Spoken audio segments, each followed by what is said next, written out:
Welcome to Notebook Nuggets. Hey there. Today we're doing a deep dive into Mark Manson's book, The Subtle Art of Not Giving a Fuck. You mentioned wanting to get a better handle on this one. So yeah, our goal today is really to unpack the big ideas for you. Yeah, it's a popular one. And right off the bat, the main idea is, well, it's pretty counterintuitive, isn't it? Definitely. This whole approach to a good life by like focusing on what really matters and then learning to let go or not give a fuck about the rest. Right. But it's key. Like the book says, this isn't about just becoming totally indifferent, like apathy. Exactly. No, not apathy at all. It's more discerning. Discernment. That's a good word for it. It's like being smart about where you put your energy, your attention. Where you invest your facts, as the title puts it. Yeah, exactly. It's selective. And you can kind of see why it hit a nerve, right? Our culture is always pushing positivity. Oh, totally. Like you're failing if you're not happy 24/7. Which, as the book points out, can actually backfire. Sometimes embracing the negative stuff is actually more helpful. Okay, let's dig into that. And also this idea of good versus bad values and how picking the right things to care about changes things. And responsibility, too. Taking ownership. Even thinking about death, surprisingly. Wow, okay. Lots to cover. So let's start with that don't try idea. It mentions Charles Bukowski. Right, Bukowski. The writer. Alcoholic, gambler, kind of scraped by for years, then found success later in life. And his gravestone says, don't try, which sounds weird. It does. But the book uses him as an example of self-acceptance. He wasn't trying to be someone else, even at his lowest. He just was Bukowski. So the success wasn't about striving in that typical pull yourself up by your bootstraps way? Not really, no. It kind of emerged from him accepting himself, warts and all. It challenges that whole idea that you have to constantly push and hustle. So the takeaway is, sometimes accepting where you are is more powerful. Yeah. Maybe more powerful than desperately trying to be somewhere or someone else. It frees you up. Okay. And that connects to this backwards law, Alan Watts. Exactly. Yeah, Alan Watts. He talked about this idea that the harder you chase feeling good, the less satisfied you actually become. It's paradoxical. Chasing happiness makes you unhappy. Pretty much. Manson puts it like this. The pursuit of positive experience is itself a negative experience. Ooh, okay. And the flip side, the acceptance of negative experience is itself a positive experience. Wow. Okay, unpack that a bit. Well, think about it. If you're always chasing the next high, the next happy thing, you're constantly focused on what you don't have. It creates anxiety. Right. You're never satisfied. But if you accept that, look, life has problems, things go wrong, then you can actually deal with them. You're not fighting reality. So stop chasing happiness directly. Focus on what problems. Yeah, focus on solving meaningful problems. That's where the real satisfaction tends to come, according to the book. Interesting. And this not giving effect thing, it has nuances. 3 subtleties. 3 key things. First, it's not about being indifferent. You can't be indifferent to everything. That's impossible. It's about being comfortable, being different. Okay. Different, not indifferent. Got it. Second, to not care about adversity, like to handle challenges, you first have to care about something more important than the adversity. So your values dictate what you can push through. Exactly. Your priorities. And third, you're always choosing what to give a fuck about. Yeah. Always, whether you realize it or not. So becoming aware of that choice is the key. It's empowering. Yeah. For you listening, recognizing you have that choice changes things. Okay, moving on. The book says happiness is a problem.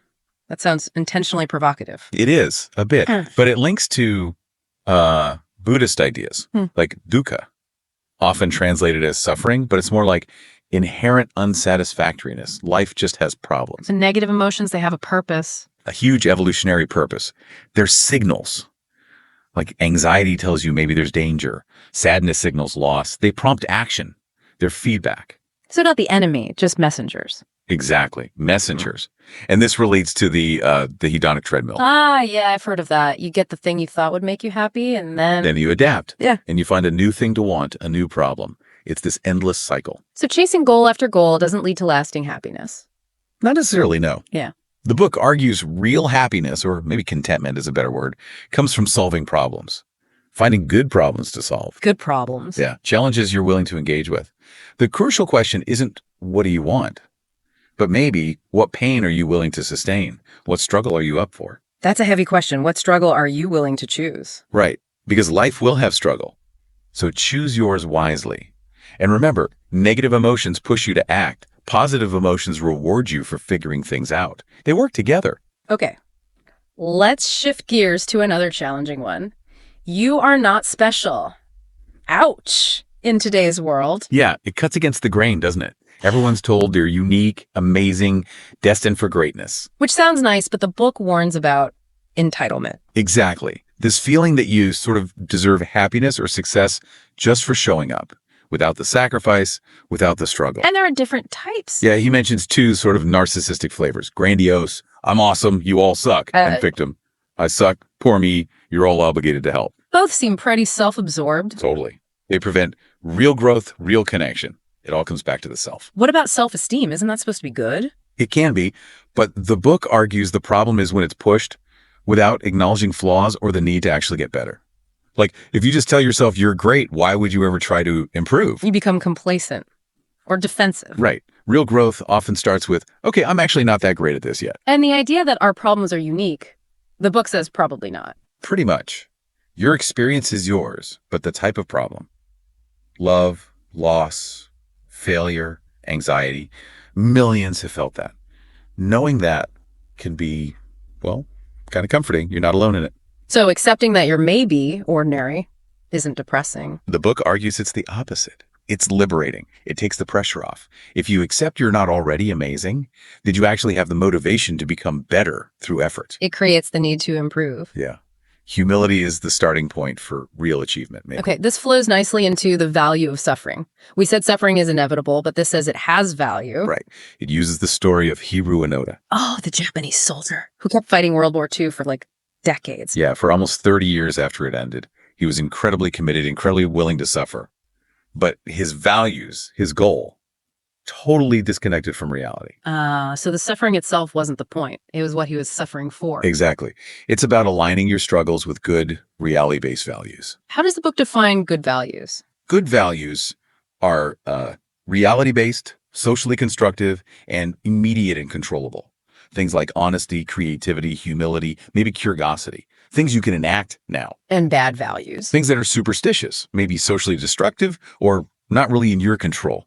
Like needing constant pleasure, measuring yourself only by money, always needing to be right, demanding constant positivity. Those sound exhausting and fragile. Totally. They often depend on external things you can't control. The example with the musicians, Dave Mustaine and Pete Best. Yeah, Mustaine kicked out of Metallica, founds Megadeth, becomes hugely successful, but apparently was still kind of tormented by comparing himself to Metallica. His value was maybe be bigger than Metallica, which is external. Versus Pete Best, the original Beatles drummer. Right. Got kicked out just before they got huge. But he actually found happiness, the book suggests, just playing music, being involved in his local scene. His value became the music itself, something intrinsic and controllable. So choose your suffering based on what you truly controllably value. That's the idea. Some pain is unavoidable. It pushes us to change. Choose what's worth suffering for. Okay.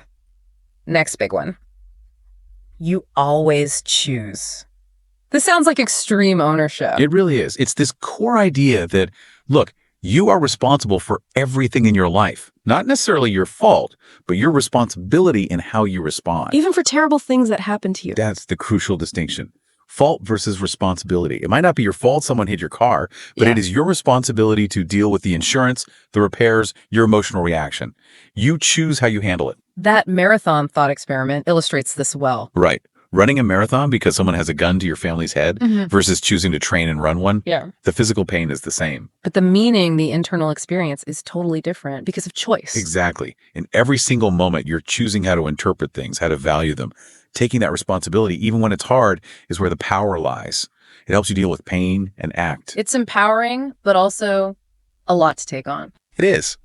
But the alternative is feeling like a victim of circumstance, which is ultimately disempowering. Okay. Now for maybe the most humbling one. You're wrong about everything, and so am I. Huh. Yeah, it's a big statement. It's basically saying, cultivate intellectual humility. Think about all the things you used to believe that you now know are wrong. Oh, plenty of those. Cringeworthy stuff sometimes. Right. And society, too. Think about historical beliefs that seem absurd now. The book's point is, statistically, some of your current core beliefs are probably wrong, too. And that's okay. It means you're growing. So certainty is the enemy. Uncertainty is good. Uncertainty. Pretty much. Certainty closes you off. Uncertainty opens you up to learning, adapting. It guards against fanaticism, makes you better in relationships because you're more willing to listen. And Manson's law of avoidance. Yeah.